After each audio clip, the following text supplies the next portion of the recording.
As parábolas de Jesus são ricas em ensinamentos e simbolismos, mas muitas vezes nos deixam cheios de perguntas. No vídeo de hoje, vamos explorar a parábola do semeador e tentar entender o que Jesus queria nos ensinar. As parábolas de Jesus são uma das partes mais fascinantes dos evangelhos. Essas histórias simples, mas profundas, são cheias de ensinamentos e simbolismos. Jesus usava parábolas para comunicar verdades espirituais de uma maneira que fosse acessível, mas também desafiadora. Mas por que Jesus usava parábolas? E o que ele realmente queria dizer com elas? Hoje, vamos explorar uma dessas parábolas em particular, a parábola do semeador.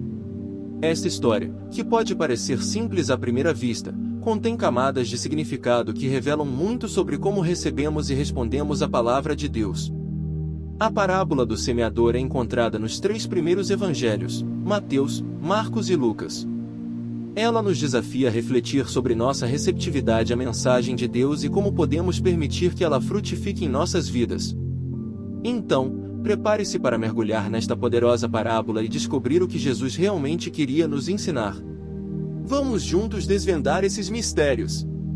Vamos começar lendo a parábola do semeador, que está no Evangelho de Mateus, capítulo 13, versículos 3 a 9. Esta é uma das parábolas mais conhecidas de Jesus e está repleta de ensinamentos valiosos. Eis que o semeador saiu a semear. E, ao semear, uma parte caiu à beira do caminho, e vieram as aves e a comeram. Outra parte caiu em solo rochoso, onde não havia muita terra, e logo nasceu, porque a terra não era profunda. Mas, quando o sol se levantou, queimou-se, e, por não ter raiz, secou-se. Outra parte caiu entre os espinhos, e os espinhos cresceram e a sufocaram. Outra parte, porém, caiu em boa terra e deu fruto, a 100, a 60 e a 30 por 1. Para entender o que Jesus queria dizer com a parábola do semeador, precisamos considerar o contexto histórico e cultural da época. Na Palestina do primeiro século, a agricultura era a principal atividade econômica. As pessoas estavam muito familiarizadas com o processo de semear e colher. Jesus frequentemente usava imagens e atividades cotidianas que eram familiares ao seu público para comunicar verdades espirituais.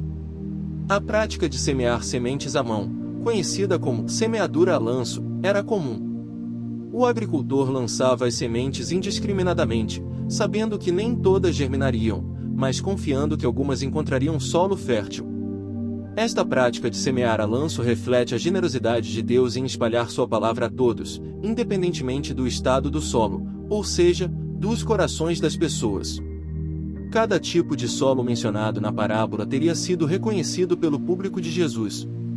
Os caminhos endurecidos pela passagem constante de pessoas e animais, as áreas rochosas onde a terra era rasa, os campos onde espinhos e ervas daninhas cresciam livremente, finalmente, a boa terra fértil que produzia uma colheita abundante. Jesus usou essas imagens familiares para ilustrar como diferentes pessoas recebem e respondem à palavra de Deus. Ele queria que seu público refletisse sobre o estado de seus próprios corações e como eles estavam respondendo à mensagem do reino de Deus. Agora que entendemos o contexto em que Jesus contou essa parábola, estamos prontos para mergulhar mais fundo em seu significado. Vamos analisar cada tipo de solo e o que eles representam na vida espiritual. O primeiro tipo de solo é a beira do caminho.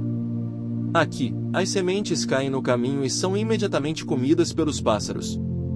Jesus explicou que este solo representa aqueles que ouvem a palavra do reino, mas não a entendem. Como resultado, o maligno vem e arranca o que foi semeado em seus corações. A falta de entendimento espiritual deixa essas pessoas vulneráveis às distrações e tentações do inimigo. É um alerta para buscarmos um entendimento mais profundo das Escrituras, não apenas uma escuta superficial. O segundo tipo de solo é o solo rochoso. As sementes germinam rapidamente, mas devido à falta de profundidade, as plantas não conseguem estabelecer raízes fortes. Quando o sol quente surge, elas murcham e morrem. Este solo simboliza aqueles que recebem a palavra com alegria imediata, mas não desenvolvem raízes profundas. Quando enfrentam tribulações ou perseguições, rapidamente abandonam a fé. Isso nos mostra a importância de enraizar nossa fé profundamente, através do estudo contínuo, oração e prática dos ensinamentos de Jesus. O terceiro tipo de solo é aquele cheio de espinhos. As sementes crescem, mas são sufocadas pelos espinhos e não conseguem produzir frutos. Jesus disse que os espinhos representam as preocupações deste mundo e o engano das riquezas. Eles sufocam a palavra, tornando-a infrutífera. Isso nos alerta para as distrações e ansiedades que enfrentamos diariamente. Devemos estar vigilantes para que essas preocupações não nos afastem da nossa fé e missão. Finalmente, temos a boa terra. As sementes que caem neste solo produzem uma colheita abundante, multiplicando-se a 100, 60 e 30 por 1. A boa terra representa aqueles que ouvem a palavra, a entendem e a colocam em prática. Estes produzem frutos espirituais em abundância. Este solo nos chama a cultivar um coração receptivo e obediente, permitindo que a palavra de Deus transforme nossas vidas e frutifique em nossas ações. Cada tipo de solo nos desafia a refletir sobre nossa própria receptividade à mensagem de Jesus. Estamos permitindo que as preocupações do mundo sufoquem a palavra? Estamos desistindo diante das dificuldades? Ou estamos cultivando um coração fértil, que entende e pratica os ensinamentos de Jesus? Agora que entendemos a parábola do semeador, é importante refletirmos sobre como podemos aplicar esses ensinamentos em nossas vidas diárias. Vamos considerar algumas perguntas práticas para nos ajudar a avaliar o estado do nosso coração e nossa receptividade à palavra de Deus. Primeiro, pergunte a si mesmo: que tipo de solo sou eu? Estou permitindo que as preocupações do mundo sufoquem a palavra de Deus? Estou desistindo diante das dificuldades?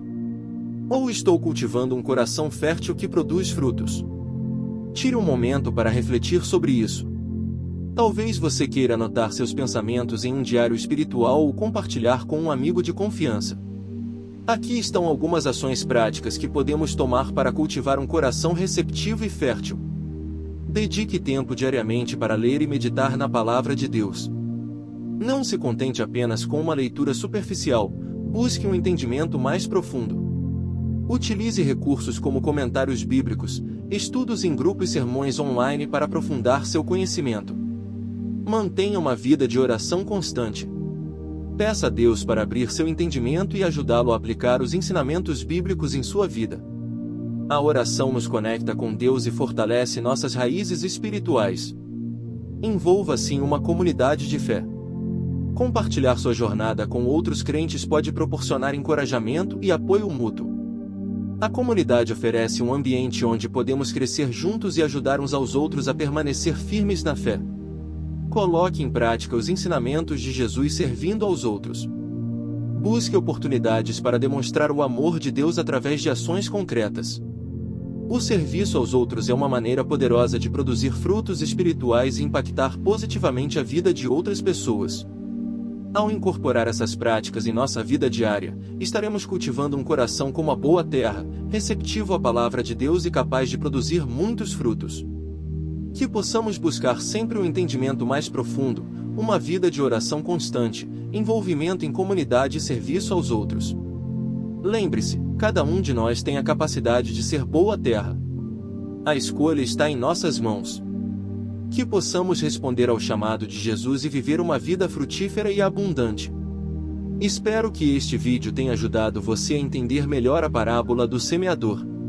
Se gostou, não esqueça de curtir, compartilhar e se inscrever no nosso canal para mais conteúdos sobre os mistérios da Bíblia. Deixe nos comentários a sua parábola favorita e o que ela significa para você. Até a próxima, e que Deus abençoe!